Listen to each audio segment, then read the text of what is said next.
All right, Brian, you ready? Yeah, let's do it. Let's do it. All right, what we got on the docket today? Life in general. Yes. So you posted something the other day. I read it. I liked it. It talked about, I don't know what the title was, but it talked about being healthier. Yes. With regards to finance, spirituality, attitude, probably a number of other things. Financially. Financially, yeah. Professionally. So I think we should chit-chat about whatever our end goal is. It's always going to be different from someone else's. So I always try to tell people, never let someone else's thoughts or ideas or opinions sway you from what you believe is true. Because to me, success is what anyone believes it to be. Because what's success for you might not be for me. You want to run a marathon. You successfully finish, that's success. I run 2 miles of the marathon, that's success to me. So I think on any level, let's talk finance. Okay. You go. Okay. So there's two tracks here, and I kind of, as a problem solver, I look to see best practices. There are people that are in a financial state that I want to be in. I emulate them to see what I should do. And if I want to run a marathon, yeah, right. I like 'em. If I want to run a marathon, I go find a person that's running marathons, and then I don't argue and try to figure out which things they do that I don't want to do. I do all the things they do, and then I become a marathon runner if I go along with it. The other side of that is the negative side. So I look at people who are doing not well. Okay. And what are they doing?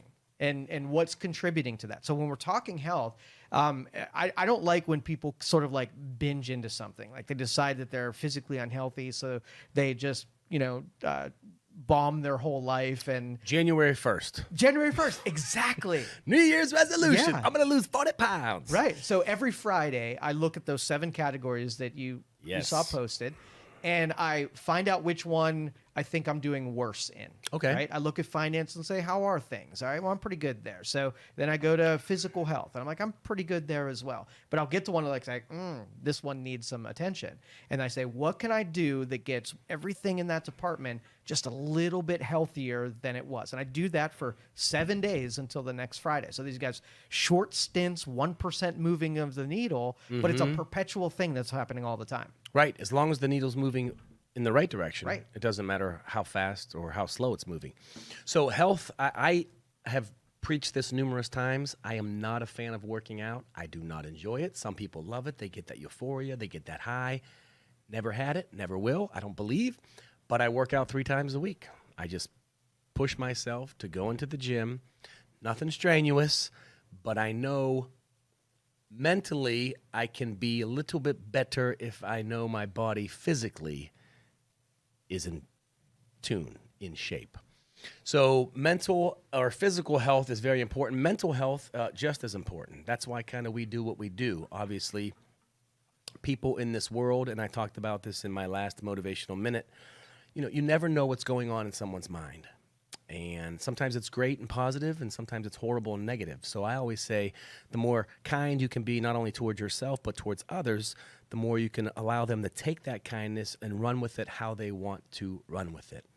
So physical health, important. Mental health, just as important. And I know you talk with the students.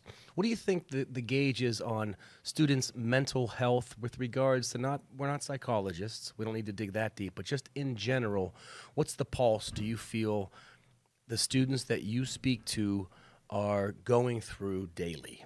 So they're battling against an apparition, a ghost, Okay. and it's not ever solvable because you have confidence and we all have insecurities, and they're playing against a super confidence, no insecurities specter. So they're never going to win that game.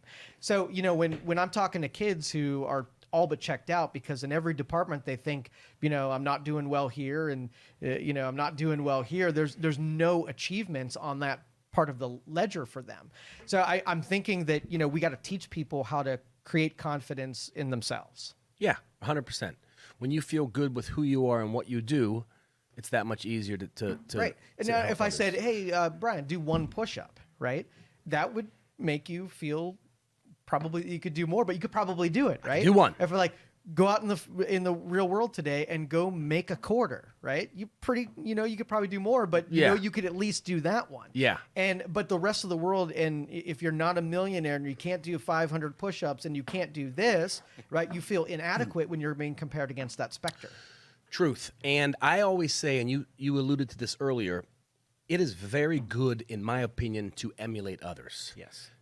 Don't become others, but you can become how others are, if that makes sense. Absolutely. So I'm a big advocate of learning from people. I've had mentors. You've had mentors. Some we know, some we don't. Musk, right? Elon Musk, a mentor. Yep. You've never met him. You've never had coffee with him. However, you want to emulate him. Yep. On the flip side of that, I always tell myself and I tell my kids this. So many times we're worried about what we want over here that we lose sight of what's right here in front of us. We're so worried that we need this or want this, and we bitch and moan because we don't have this, that we lose sight of what's right in front of you. And sometimes what's right in front of you is good. Mm-hmm. So stop worrying about what you don't have or want and start focusing on what you have. And if what you have in front of you is not what you want, then you need to go out and make a difference. Yeah, and connect to that same post that you read, there was a day later, a day earlier, you have two modes. You have when you're looking down at 45-degree angle of the things that are in front of you that are dangerous and are obstacles. Mm-hmm. And then you have that long-term looking at the horizon deal where all you see is possibilities and opportunities. And where you spend a lot of your time, if you're looking for the explosive sitting in front of you and you spend your time there, you're going to always find it. I can guarantee you. Correct. So how about intellectually healthier? So, mental health is important, physical health is important, financial health is important. And again, financially for me, before we get into the intellectual, as long as I have enough money this month to feed my kids and pay my bills and maybe a little bit off to the side to do something I want to do, I'm there. I'm happy. I've already come to the conclusion I'll never be super rich maybe. I'll never be super poor. I'm right here, and I'm okay with that. Do I want sometimes the finer things in life? Yeah. But if I can't have them, again, it goes back to that. Stop worrying about what you can have and enjoy. I mean, I have a roof over my head, and it's as trivial as this sounds. I have a place to lie my head at night on my pillow, and I have a job. And I always say this in my seminars. Those are three things we have going for us. Number one, we woke up this morning. Number two, we had a job to come to today. And number three, I'm pretty certain when we go to bed, we're going to have a place to lie our head. As trivial as that sounds, there are many people in this world who did not see the sunrise today, have no job to go to this afternoon, and will have no place to lie their head tonight. Right. So the next time we think the world's kicking our butt, I think all of us, myself included, need a reality check. Yeah, we actually have it pretty decent. So intellectually, how do you make yourself or prepare yourself or indulge in becoming more intellectually healthier? So I really hate the way that we do school here, right? Okay. Schools like because you're a high school dropout. Forced, yeah, of course. It's fed to you, right? Okay. You wouldn't choose to go to school. You didn't have to fight for the education. It wasn't hard to get it. So like, but you're not trying to make the team. Exactly. And so like after you fall out of what was handed to you, you really don't know how to go get information and to get frames of mind and philosophies because it's not being forced on you anymore. So there's a lot of people that once they graduate from their profession and they get their job, they check out of the learning thing, and our brains are geared for constantly rewiring and new neural processes to get you into new depths on things. But when you just kind of like you get to an adequate where you're surviving, and then you check out of the learning side, I think a part of your brain starts to die a little bit. That makes sense. That's actually good because you're not forced to be doing something. Yeah, exactly. All right, let me ask you this with regards to intellectually healthier. Sure. I've always been a fan of street smarts. Yeah. I think I have decent book smarts, but I'll be the first to admit I'm way more street smart than book smart. People I know in life, some are way more book smart and have not as much street smarts. What do you think? I don't want to say what's more important, but do you think those two can parlay into a great livelihood? Street smarts 100%. Versus book smarts. I think what's most important, so my schedule is every Saturday that I try to delve in a topic that I know nothing about, and I would be embarrassed that if I ever was outed that I didn't know something in that topic. Okay. Every Saturday. Every Saturday. And any topic. Sometimes it's super it's super academic.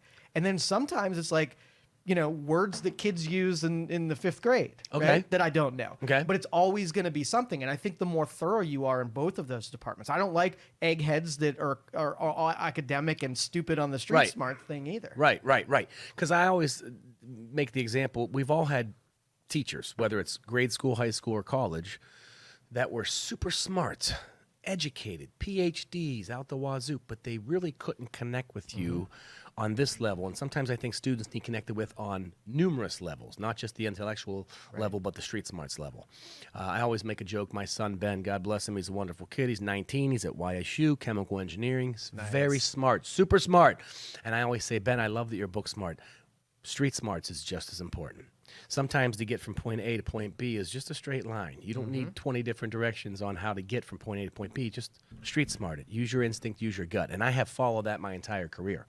I remember sitting down in my kitchen when I was young telling my mom I wanted to get a master's degree, and she laughed and fell out of her chair. Not because she didn't support me. My parents were very supportive and loving, but out of the blue, I just said, and then I'm going to get a PhD, and I'm going to teach college. And she's like, well, what? Because I just followed my instinct. And I was on that track, as you know, but then I pulled out of the PhD program, went into the world of professional speaking, which I love. Okay, so spiritually healthier.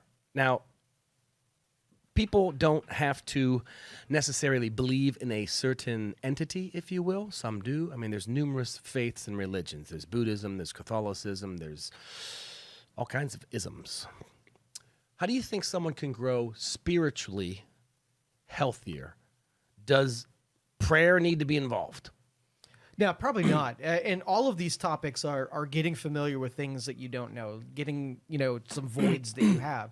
And one of the biggest voids is that we don't got quite figured out, like why we're here, the what's above us, what's below us, the things that we can't see. And so that is a never-ending pursuit to get a little bit more insight into what really is. And like you said, I mean, there's been lots of civilizations that have tried to figure it out. Probably got close, maybe. Some of them way off in left field. But it's that pursuit of always being curious to make that healthier. Yeah, it always blew my mind how many different religions there were. And these people believe in this, and these people believe. And then I think, in the end, who's going to be right? Which team do I need to jump on? No, just kidding. So I was raised Catholic all my life, and that's my faith, and that's my religion. I don't shove it down people's throats. I think people can choose. A church is a physical building.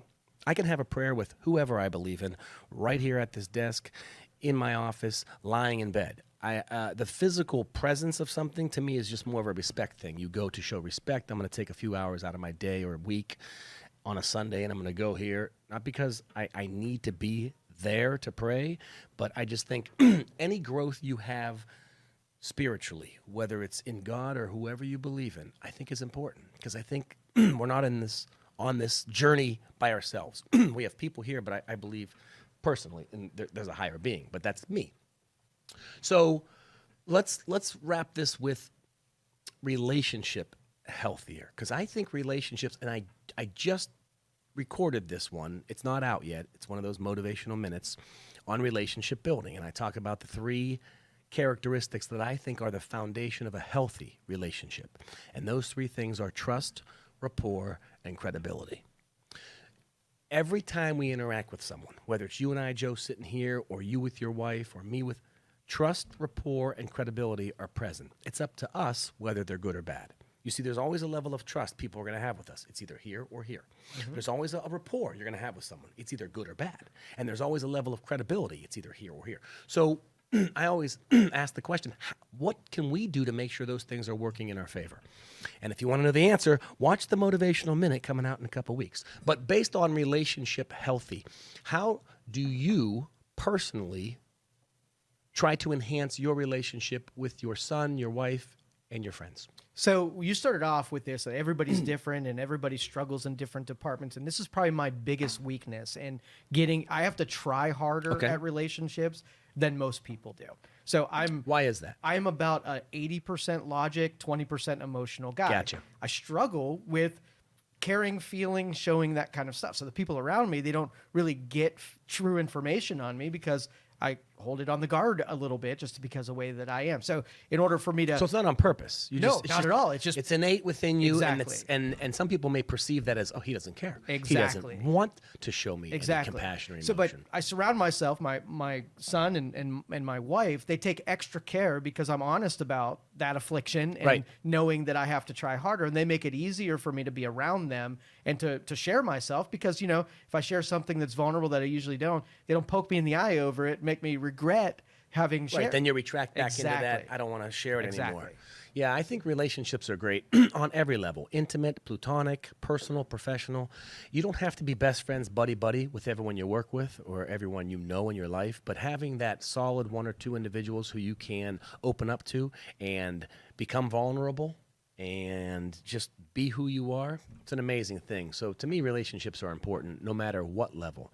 I talk to a lot of people and they say, are you lonely? I go, no, I'm alone in life to some degree, right. but I'm never lonely. That's it. I mean, where I can call a friend, I can call this person, I can call my son, my daughter. So I think relationships are important. I think they're healthy. I think we as a species need it. I think if you look back into the cavemen and women dwelling in caves together and trying to create communities, I think community is important. And we're in Youngstown, Ohio. We love it. You love it. To wrap this up, what do you think we can do as individuals to make our relationships stronger? If you had to give someone a piece of advice on how to make your relationship, whether that relationship is with your teacher, your parent, your grandparent, or a friend, what's one thing that you think? I mentioned 3. Trust, rapport, and credibility are very important to me to establish a solid relationship. So just final thoughts on what's something you can do to make a relationship. I got 2 words on this: grace and forgiveness. Grace and forgiveness. Wow.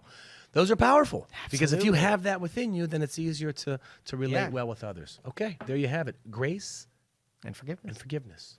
Till next time. Till